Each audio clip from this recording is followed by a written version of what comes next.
Mapagpalang araw po sa inyong lahat. Welcome to DJ Sean Stories. Turn on your notification bell, like and subscribe para sa crime stories araw-araw.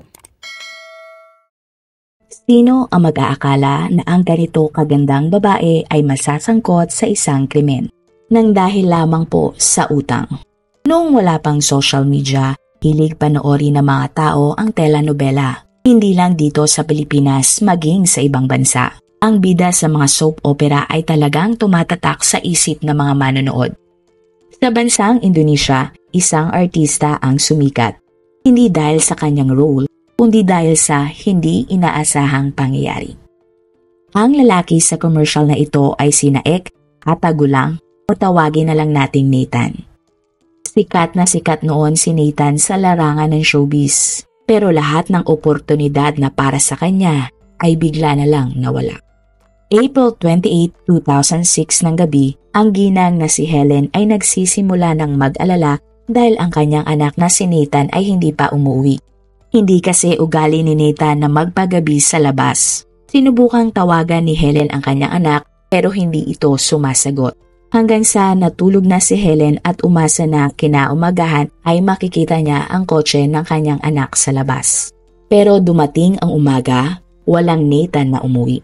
Tinawagan ni Helen ang katrabaho ng kanyang anak para tanungin kung nasaan ito. Sinabi naman ng kausap niya na huli niyang nakita si Nathan kasama ang isang kapwa modelo.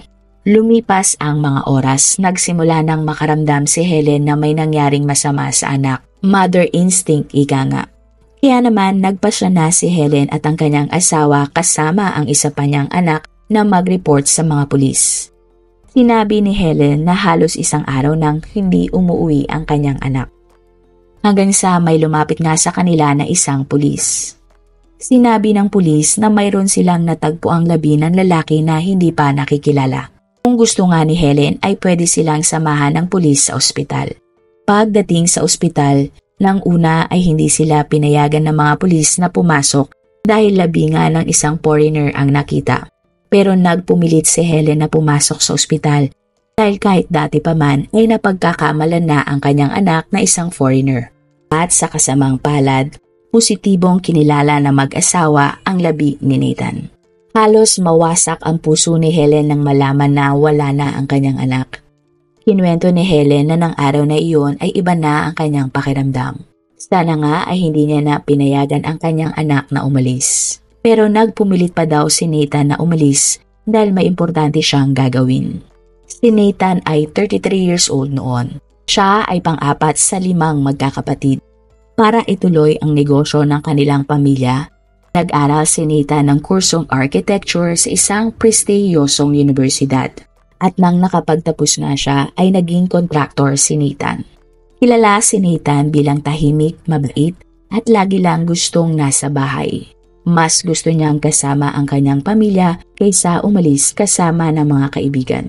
Close din si Nathan sa kanyang nanay na si Helen. Dahil sa kanyang itsura, madalas kunin si Nathan ng iba't ibang produkto bilang endorser o model. Lumabas na nga din siya sa 2 mga TV commercial. Talagang masasabi na maganda ang career ni Nathan. Subalit lahat ng iyon ay nagtapos nang tawagan si Nathan ng kanyang nililigawan. Ang nililigawan noon ni Nathan ay si Lydia Pretiwi, na noon ay 19 years old pa lamang. Pinanganak si Lydia ng January 1987. Ang nanay ni Lydia ay si Vinci Husup o tawagin na lang nating Beth. Tulad ni Nathan, isa ding modelo si Lydia. Taong 2006, nang unti-unting nakilala si Lydia, kaya nga siya ay isang naging ganap ng artista kalaunan. Ang pinaka-tumatak na role ni Lydia ay nang gumanap siya bilang isang genie sa palabas na Genie o Genie. Nagkakilala sina Lydia at Nathan dahil sa isang modeling event. Namangha si Nathan sa gandang taglay ni Lydia. Kaya naniniwala silang walang sinayang na oras si Nathan at inamin agad kay Lydia ang tungkol sa kanyang nararamdaman. Hindi nagtagal, tuluyan nang niligawan ni Nathan si Lydia. Dito na din pinakilala ni Lydia si Nathan sa kanyang pamilya. Pero bago pa makipagkita si Lydia kay Nathan, siya at si Beth ay binisita ang tito niyang si Tony Husuf. Dito, Kinuwento ni Tony sa kanyang kapatid at pamangkin na siya ay may malaking utang sa mga loan sharks. Ang loan shark ay ang mga taong nagpapautang na may malaking tubo at tinatakot nila ang mga taong umuutang sa kanila pag hindi ito nagbabayad. Binantaan na umano si Tony ng mga loan shark na kapag hindi siya nagbayad ay may mangyayari sa kanyang masama. Dahil sa takot ni Tony, sinabi niya sa kanyang pinagkakautangan na siya ay magbabayad kahit alam ni Tony na wala naman talaga siyang hawak na pera. Kaya naman nanghingi ng tulong si Tony kay Beth at Lydia. Pero sinabi na mag-ina na wala silang ganon kalaking pera. Dito na sinabi ni Beth na baka pwedeng manghingi ng tulong si Lydia sa kanyang manliligaw na si Nathan. Sumang-ayon naman si Tony sa sinabi ni Beth. Dagdag pa ni Tony, mabait at mapagbigay naman daw si Nathan. Kung si Lydia ang manghihingi ng tulong sa lalaki, malaki ang posibilidad na pumayag si Nathan at pautangin siya ng pera. Sinabi ni Tony kay Lydia na ang plano nila ay makikipag-date muna si Lydia kay Nathan. Pagkatapos ay dadalhin ni Lydia si Nathan kay Beth at Tony para makausap tungkol sa hihiramin nilang pera. Nung una ay hindi pumayag si Lydia. Sinabi nito sa kanyang tito na wag na lang lumapit kay Nathan dahil ayaw niyang madamay ang lalaki.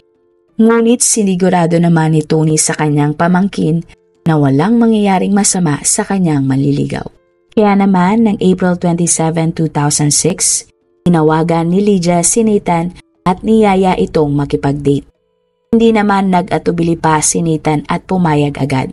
Subalit ang hindi alam ni Lydia ay iba palang plano ang kanyang nanay at tito na hindi niya alam. Bago pa kasi mag-usap sina Lydia, Beth at Tony, nauna na palang nag-usap sa telepono ang magkapatid na si Beth at Tony. Ang plano nila ay takutin si Nathan para manakaw ang pera at ang kanyang mga gamit. Ang pangyayari, April 27, 2006. Bandang alas 11 ng umaga, naghanda na sina Beth at Tony. Habang si Lydia naman ay sinisigurado na tuloy pa din si Nathan sa kanilang date.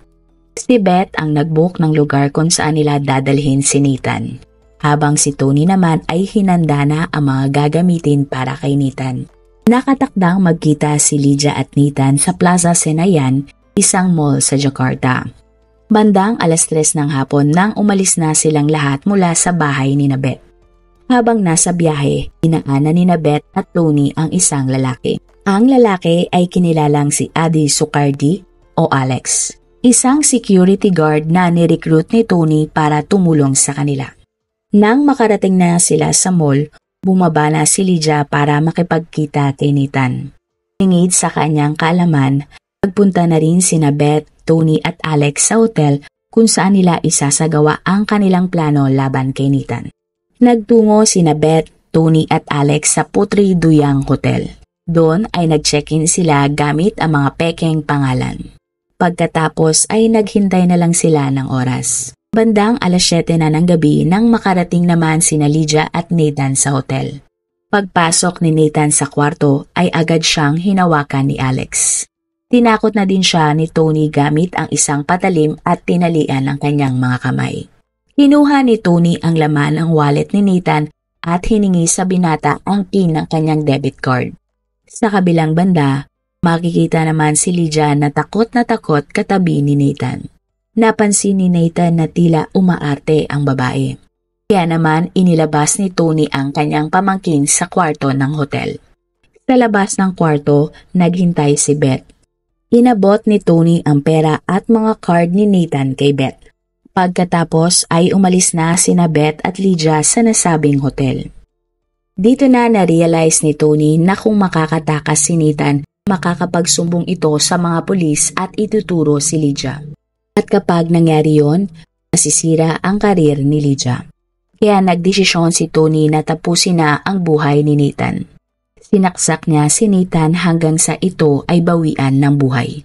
Bandang alauna ng madaling araw ay umalis na si Tony at Alex mula sa hotel gamit ang kotse ni Nathan. Nang nasa madilim na silang parte ng isang lugar, iniwan ng dalawa ang sasakyan sa daan. Hanggang sa makarating sila sa isang tindahan kung saan sila sinundo ni Beth. Nagpunta silang apat sa isang hotel at doon na nagpalipas ng gabi. Maya-maya pa, binigyan ni Beth si Tony ng 18,000 pesos. Si Alex naman ay nakatanggap ng 7,200 mula kay Beth bilang bayad sa kanyang partisipasyon. Kinabukasan, April 28, 2006, pumasok ang isang empleyado ng hotel sa unit na binook ni Beth. Laking gulat ng babae na matagpuan ang labi ni Nathan sa loob ng kwarto. Agad siyang tumawag ng tulong at dumating ang mga pulis matapos lamang ang ilang minuto. Walang pagkakilanlan si Nathan dahil kinuha ni Tony ang wallet niyang naglalaman ng kanyang mga ID. Dinala ng mga pulis ang labi ni Nathan sa isang ospital. Hanggang sa dumating na nga ang pamilya ni Nathan at siya ay nakilala. Hustisya ang sigaw ng nanay ni Nathan na si Helen. Ayon sa kanya, mabait ang kanyang anak kaya wala siyang maisip na gagawa nun sa binata. Ang investigasyon. Nagsimula ang investigasyon sa mga check-in sa hotel. Nalaman ng mga pulis kung sino ang nag-book sa unit kung saan natagpuan ang labi ni Nathan. Sinubukan nilang hanapin ang lalaki pero hindi nila natagpuan ito. Maging ang pangalan na naka-check-in sa hotel ay hindi nila nakita sa kalapit na lugar. Kaya paniwala ng mga pulis, peking pangalan ang gamit ng mga sospek. Sa investigasyon, nakausap ng mga pulis ang kapwa modelo ni Nathan. Siya rin ang nakausap ni Helen habang hinahanap niya ang kanyang anak.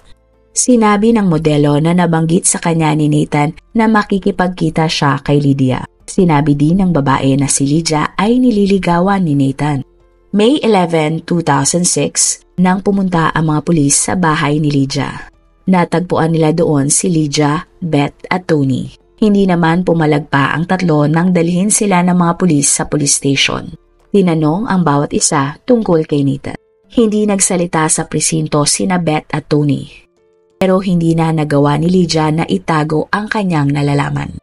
Umamin ang dalaga na siya ang huling kasama ni Nathan. Isiniwalat din ng modelo na hindi niya alam na may masamang plano pala ang kanyang nanay at tito. Dito na napagtanto ng mga pulis na ang tatlo ay sangkot sa isang krimen. Umamin din si Lydia na may isa pa silang kasama, ang security guard na si Alex. Nang sumunod na araw, inaresto si Alex sa binabantayan niyang subdivision kung nasaan din nakatira ang tatlong mga sospek. Lahat sila ay kinasuhan ng premeditated murder, pagnanakaw at ikinulong habang naghihintay ng trial. Halong galit at saya naman ang naramdaman ng pamilya ni Nathan dahil sa wakas ay nadakip na ang mga sospek na pumatay sa kanya. Marami ding mga tao ang nagbigay ng simpatya sa pamilya ni Nathan. Lahat sila ay masama ang loob sa artistang si Lydia. Naniniwala sila na ang babae ay ang mastermind sa krimen.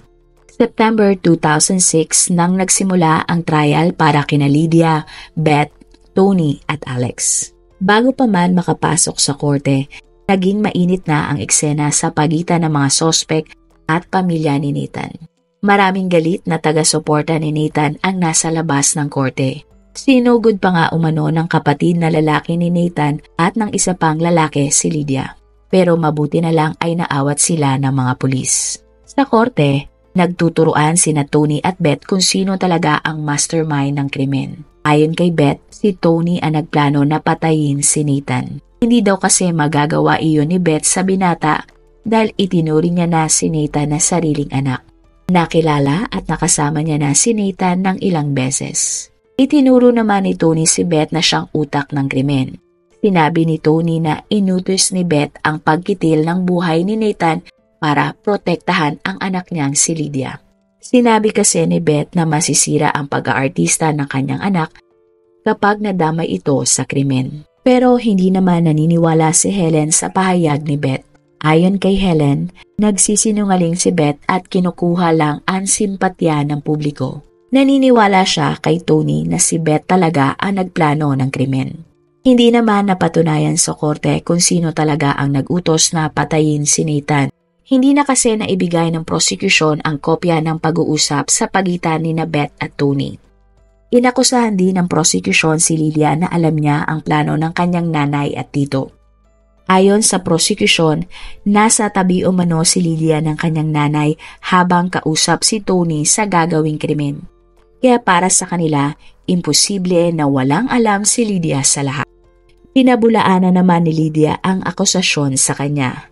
Sinabi niya na alam lang niya ay uutangan si Nathan pero wala siyang idea na papatayin ang kanyang manliligaw.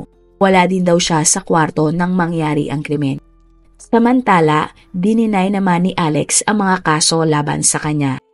Inamin ng guard na si Tony lang ang mag-isang pumatay kay Nathan at wala siyang naging partisipasyon sa pagpatay. Ninakawan lang niya ang binata tulad ng utos ni Tony. Sinabi din ni Alex na may narinig siyang kausap ni Tony at naguutos na patayin si Nathan. Hinikayat ni Alex ng ilang beses si Tony na huwag saktan si Nathan dahil ang tanging plano nga lang nila ay nakawan ito. At nang kumain daw siya, narinig niya na lang inaatake ng patalim ni Tony si Nathan. Matapos ang krimen, na guilty si Alex at halos hindi na nga makakain. Sinubukan pa umano ni Alex na isumbong sa pulis ang tungkol sa krimen, pero tinakot siya umano ni Tony. Sa huli, sinabi ni Alex sa pamilya ni Nathan na humingi siya ng tawad sa kanyang nagawa. Siya nga lang ang tanging nanghingi ng sorry sa pamilya ng biktima. Makalipas ang mahabang panahon ng trial, napatunayang guilty ang 4 na sospek sa pagpatay kay Nathan. January 18, 2007, inatulan si Alex at Lydia ng 14 years na pagkakakulong. Nahatulan naman si Beth ng habang buhay na pagkakakulong. At si Tony ay nahatulan ng bitay para sa pagpatay kay Nathan. Nasiyahan naman ang pamilya ni Nathan sa hatol sa mga sospek. Mabuti daw at natigil na ang kasamaan ni Tony at Beth. April 2007 nang umapila si Lydia para sa kanyang hatol. Nabawasan ng 4 na taon ang hatol sa kanya. April 2013 nang mabigyan ng parol si Lydia matapos ang 7 taon sa kulungan. Siya ay pansamantalang nakalaya noon. Hanggang sa November 2018 nang tuluyan ng mapawalang sala si Lydia. Simula noon ay nag-iba na siya ng pangalan at tinawag na Maria Eleanor. Sa ngayon ay 37 years old na si Lydia. Aktibo na din siya sa iba't ibang mga social media account. Kung ikaw ang tatanungin, alam kaya ni Lydia ang pagpatay kay Nathan o hindi? Marami pong salamat sa inyong panonood. Meron ba kayong mga kwento na gusto nyong i-share sa ating mga manonood? O kung may personal po kayong kwento na gusto nyong i-feature sa ating channel, i-comment down below nyo lang ang inyong mga suggestions. Para naman po sa dagdag kalaman, i-subscribe nyo din po at i-follow ang ating iba pang YouTube channel katulad ng Tagalog Facts and Mysteries by DJ Sean at Manila Boy Wonder Philippines. Marami pong salamat sa pagsuporta nyo sa aming mga channel. God bless everyone!